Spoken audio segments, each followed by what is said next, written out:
Hey guys, this is One Hoof. Welcome to my channel. It is September 9th, 2025. And this is my Whiplash RC helicopter.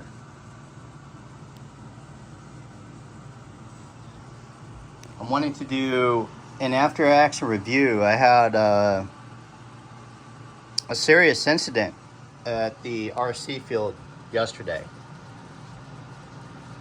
These are great helicopters, and for those of you new to my channel, obviously I am a full-scale helicopter pilot. I got into flying RC helicopters when I was in the Army. I was enlisted. Unfortunately, I wasn't born with perfect vision, and therefore I didn't qualify to get into warrant officer flight training like I had hoped and dreamed. But anyway, I did enjoy being a soldier and serving my country. I paid out of pocket. I took money I saved up from a one-year deployment to Iraq to get my private helicopter certificate, and technically it is a certificate, even though people use the misnomer of referring to it as a pilot license. But anyway, I digress. To get to the AAR, a friend of mine named Raja was admonishing me to get outside my comfort zone and try some mild aerobatics. So he simply wanted me to do some 360-degree loops, which is really a pretty basic maneuver. It's not like crazy hard or anything. And I had mixed success with that. The first time I kind of boogered up, and I do have a Bavarian 3SX flybarless control unit for this helicopter, and if you flip this battery operated switch up here, it's called a rescue feature. My friend jokingly calls it Captain Rescue. So like say that you're flying and you're all discombobulated, you just flip this switch and it instantaneously will flip the helicopter right side up. Okay, on to the AAR with what happened yesterday. So I did probably 7 or 8 loops, and then I could hear that the muffler had vibrated loose.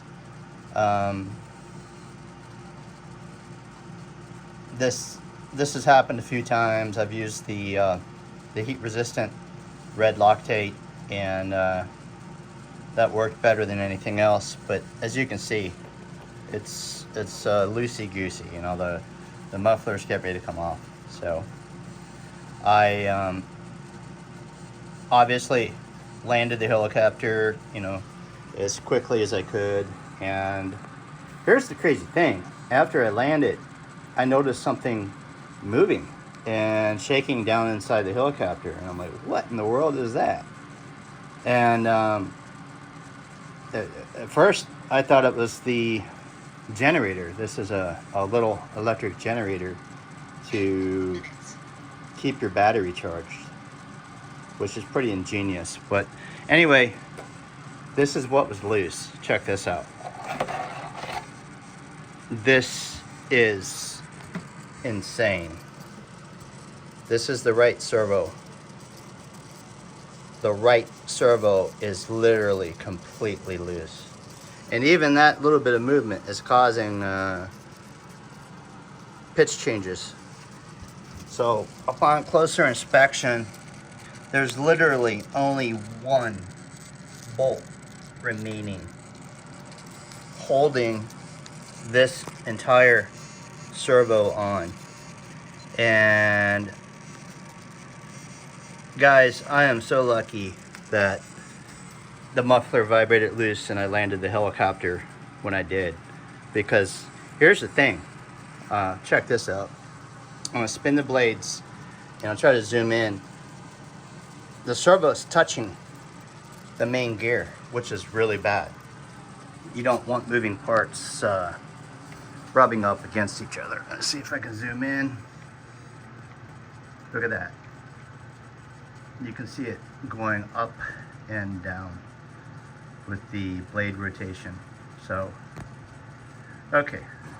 So the main point of the video, and I mean, it's still working as far as like moving the stationary swash plate like it should. But as you can see, that's really extremely bad. Extremely bad. So,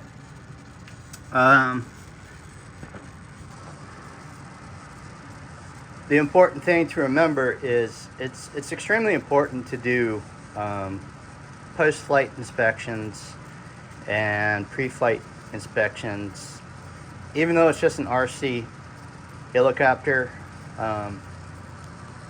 especially with the gasser. This has a Zenoa G290 engine, which was modified to a 300 max, and so it has it's about a 29.5 cc two-stroke engine, and it's been modified by B.H. Hansen to upgrade it to the 300 max.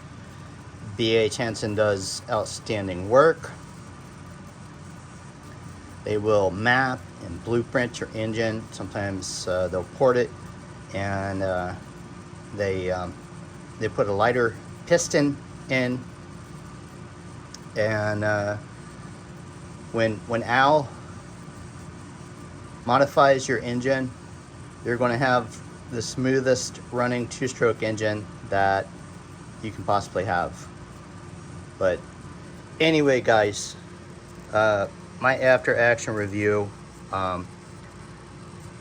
this could have easily been a crash, because there's just nothing, almost nothing holding this servo in, and it would be real easy with this side load on there and the shaking for the ball link to pop loose. And if this ball link pops off, or this servo, this one last bolt had popped out completely and that servo had fallen, the whole swash would have, you know, you're flying, the whole swash would have just done this. It would have just gone completely to the side, and there wouldn't have been any coming back from that. That would have been a crash. So it was very fortuitous that that muffler vibrated loose when it did. Otherwise, I still had a lot of fuel in this tank. You can't really see it from this side. Let me turn the helicopter around so you can see. So, yeah, I don't know. I've been flying for at least 5 minutes, 6 minutes, maybe a little bit longer. But as you can see, I mean, that's about half a tank, maybe slightly over half a tank. And you know, I probably would have just continued flying, and unfortunately, with 3 bolts missing from that right side servo, that would have ultimately ended up being a crash. So if you're getting into RC helicopters, it's an expensive hobby. Definitely do a good pre-flight check before every flight. And when you get home from the flying field, you know, check your bolts, especially if you have a gasser, because even gassers that have had their engines modified, they're still vibrators. And with the electric helis, you know, you just still get some vibrations, not nearly as much from the rotor blades, and you have a lot of spinning parts, main gears, everything else. But anyway, guys, I dodged the bullet yesterday, and it was a blast on those loops. Got my heart beating fast. Definitely, you know, got my adrenaline up. And full disclosure, my first one, I did kind of screw up the first loop. I probably wasn't high enough, and the helicopter was, you know, heading for terra firma. Looked like it was going to be a crash, and I had to hit Captain Rescue. Well, that's what my friend calls it. I had to hit the rescue, and the rescue feature saved my helicopter from crashing. Crazy thing is, doing aerobatics like that, you know, it probably puts more G-forces on the helicopter, so